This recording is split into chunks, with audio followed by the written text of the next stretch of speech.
Welcome to Faith in Five with Cecil and Cecil. Thank you so much for joining us. I hope you enjoyed today's episode, and we're so glad that you're here to fellowship with us.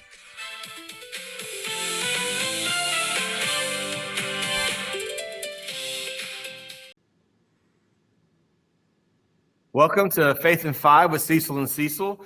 This will be episode 18. So today, last podcast, actually, we talked about an unappealing characteristic, which is insecurity. This time, we are going to be talking about a more positive characteristic, and that's going to be loyalty. Everybody's appealed to somebody that's loyal. So we're going to start out. I'm going to read Proverbs 17:17.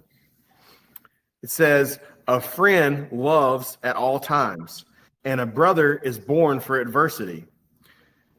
So what do you have to say about that, and how are you taking that into talking about loyalty? Yep. There is that phrase, a fair weather friend.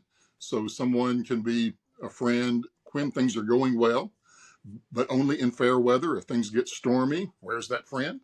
And so this verse says that there is a kind of friend that is a friend at all times, during the peaceful times and the stormy times. There's the friend who's there in the good times and also there for adversity. And loyalty is just a quality that we admire. I try to show some loyalty in some simple ways.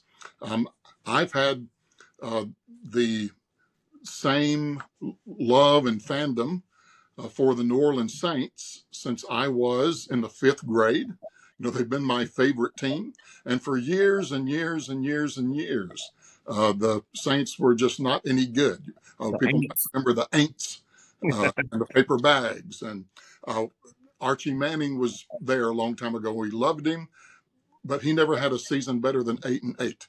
That was his best season. But they have remained my favorite team. And that just comes out of a sense that there's a loyalty that's there with them. And so things do go up and down, and sometimes they stay down for a long time. But loyalty is just a good quality. So in the book of Ruth, when Naomi had these 2 daughters-in-law, and her husband had died, their husbands, who were her sons, had died, she released them from any obligation to help her. And one of the daughters-in-law took advantage of that, and nothing wrong with that. She was given that freedom by Naomi to do so. Ruth, though, just had another way of looking at things. And so here's the famous words of Ruth, words of loyalty, who said, "Do not urge me to leave you or to return from following you. For where you go, I will go. Where you lodge, I will lodge. Your people shall be my people, and your God, my God. Where you die, I will die, and there I will be buried. May the Lord do so to me, and more also, if anything but death parts me from you."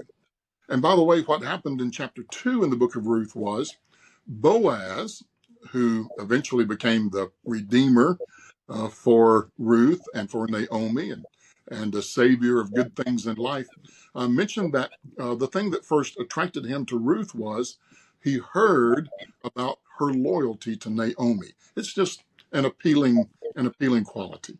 And we want to think about that in all kinds of ways, in friendships, in our marriages, in our even things like, there's a lot of church hopping that goes on in this church consumer age world.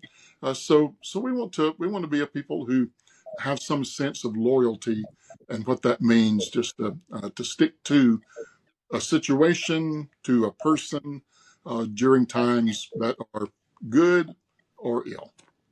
Yeah, I think with some people, and probably all of us have been guilty of it at some point, but sometimes it seems like the fastest, easiest way to fix something is to run from it. But running from stuff sometimes does break some loyalties that we would normally have, even if it's not what we're meaning to do. So I think hanging in there and riding out some of the roughness of relationships, life, jobs, whatever, is a really good approach, and at least something that we should be highly considerate of, that we are providing the loyalty that we should. I like that. All right. Anything else we should close out with on this one?